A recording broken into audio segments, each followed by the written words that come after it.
5 tips that are easy to implement to improve your ability to effectively manage the sales lead follow-up piece of the sales process. It's very frequent that you interact with prospects and they say, "We're not ready to move forward, check back with me in a month. We're not ready to meet, check back with me in a couple weeks." And they ask you to follow up with them. This is very frequent, and the more we can improve our ability to manage this piece, and more importantly, control this piece of the sales process, the more effectively we will be at driving sales results. Tip number 1 is putting some system in place for reminders. When you interact with prospects and they tell you to follow up, when they tell us that, we can easily say, "Okay, I'll follow up in a month." And we get so busy working on numerous deals and numerous contacts and different opportunities that we may think, "Oh, I'll follow up with them," but then that day comes and goes and we either forget to follow up with them at the exact time or the exact day, and that can impact our ability to manage those follow-ups. Tip number 1 is to implement some sort of tool to track and manage reminders when you need to follow up. There's CRMs that have this capability. You can use your calendar, spreadsheets. This is not a revolutionary tip, but it's one that we can easily overlook and easily put in some system in place to effectively manage those reminders. Tip number 2 is add clarity to the follow-up that's being requested, meaning when the prospect says, "We're not ready, follow back up with me," and they say, "Follow up with me in a month," look to try to find clarity to exactly when they want you to follow up and why they want you to follow up then. Meaning, they say, "Follow up with me in a month." Okay, I'd be glad to, but identify. Let me ask you, what is it that'll change between now and a month that makes that a better time for us to get together? Mrs. Prospect, I completely understand that right now is not the right time for you to meet. But is it, you're busy right now? Is there a good chance that you'll be busy in a month? What's going to change between now and then? And finding clarity, you may uncover that there may be some sort of project that they are working on right now that they hope to be completed between now and then. And then that becomes a detail that you can manage when you follow up with them. You can identify, has that project been completed? Are you ready to meet with us now? And as well, if there is nothing changing between now and then, there could be a chance that they're brushing you off. And for example, if they're not able to meet because they're busy due to general business, then it's very likely when you follow up with them that general business is going to be occurring, and they may be too busy to meet with you then. So that could be details that you could use to more effectively qualify the lead, qualify the prospect.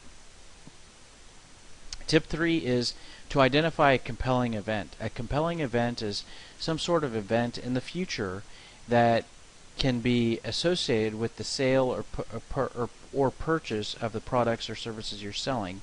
Meaning, if you were selling some sort of automation system that the company uses, and the current system that they have in place is becoming phased out or outdated, and they need to replace that by a certain date, and either the product they buy from you or your competitors needs to be in place by a certain date, that means that certain number of days before that date, they need to have a decision made, have a purchase made, implementation and whatnot. So you've identified a compelling event. Examples of these might be contracts expiring, product obsolescence, some sort of organizational change. When you identify a compelling event, you can then reconcile that event when you're being asked to follow up. For example, if you know that the prospect needs to make a purchase by December 1st of this coming year, and they tell you, "Follow up with me in a month," and you know that a month puts them behind schedule with identifying the vendor, filling out the contract, doing all the steps they need to do, then you can remind them, which is, "I can certainly follow up with you in a month, but there's something I'm concerned about, which is you need to have something in place by December 1st. And if I follow up with you in a month, that would put us behind the timeline that you would need to work against if we were your vendor of choice. So do you still want me to follow up on with you in a month, or maybe we should check back in a couple weeks? And so the compelling event allows you to effectively manage when the prospect wants you to follow up.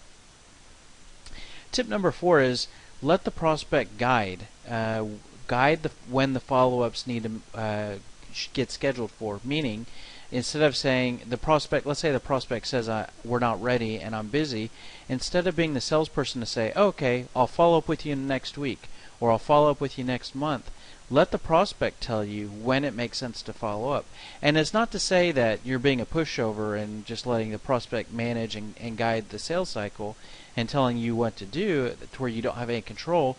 You still want to ask questions like the other tips alluded to identify when the follow-up makes sense, but let the prospect lead in terms of determining that. One of the powerful reasons for this is that many salespeople are conflicted by how do I manage between being too aggressive and not aggressive enough, meaning how often should I call the prospect, And the quick answer here is that if the prospect tells you when to follow up and you follow up when the prospect says, then you're never being too aggressive and you're never being not aggressive enough.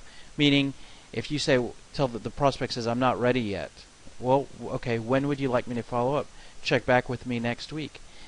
When they say that, you then have permission to check back with them next week, and then you then follow up with them. And if you follow up with the prospect every time they ask, you can never worry about making them upset. You're just following their instructions. Now, if the prospect, it seems like they're brushing you off by saying, "Well, check back with us next year," then you could always ask questions to say, "Okay, we can follow up with you then. Can I ask you why that timing makes sense? Is that the earliest that it makes sense for us to follow up with you? It seems like you have a need for a solution in this place. Prior to that, I'm concerned that maybe 12 months might be too long." So just a quick example there is you let the prospect lead and you can ask questions to fine tune, but if you are being the one that dictates the follow-up, you don't really know if that matches well with the prospect's desires for when you want to follow up, or their needs, or their timeline. Tip number 5 is have an evaluation plan, and this takes tip number 4 to another level, which is you can actually build out an evaluation plan that says, if we were your vendor of choice, or if we're going to continue discussions exploring if we have a potential fit for you and you may end up buying our product, here's an evaluation plan for all the steps that would need to take place between today and you actually purchasing our product, or that the evaluation plan could go even further to go all the way into them implementing the product or getting the product into use. But the key thing about the evaluation plan is it's a timeline of events that need to happen in order for the purchase to be made. There'll be a list of items. For example, there may be a sales presentation, a discovery of the customer's needs, a demonstration, a proposal submitted, a contract drafted, a legal review of terms and conditions, maybe a pilot, a test case. So there's all these steps, and then you can build out all those steps even with the prospect, and you can list out the actual owners of each step. Some steps the vendor will own, some steps the prospect will own, and the expected time, the needed timeline that each step needs to take place. And you can build this with the prospect and share it with them and get their buy-in and say, does this look good to you? We agree to continue to move forward, at least with discussions. And as we move forward, here are the steps that we're both agreeing to, and then you get agreement. And then as you go through the sales cycle, you can use this document to manage the activities, and you can send it back and forth between the prospect to let them know, here's where we're at. And when they say follow up with me in a month, you could share with them that says, I can certainly follow up with you in a month, but here's the evaluation plan that we agreed to, and that puts us 3 weeks behind schedule on this plan.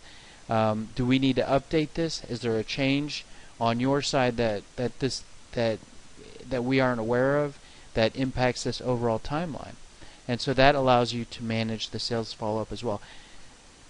So those are 5 tips to help you with managing the sales follow-up. There's much more information on this as well as other sales tactics and tools at our website. Hope you can check it out, and we look forward to talking to you soon, potentially at some point. Happy selling.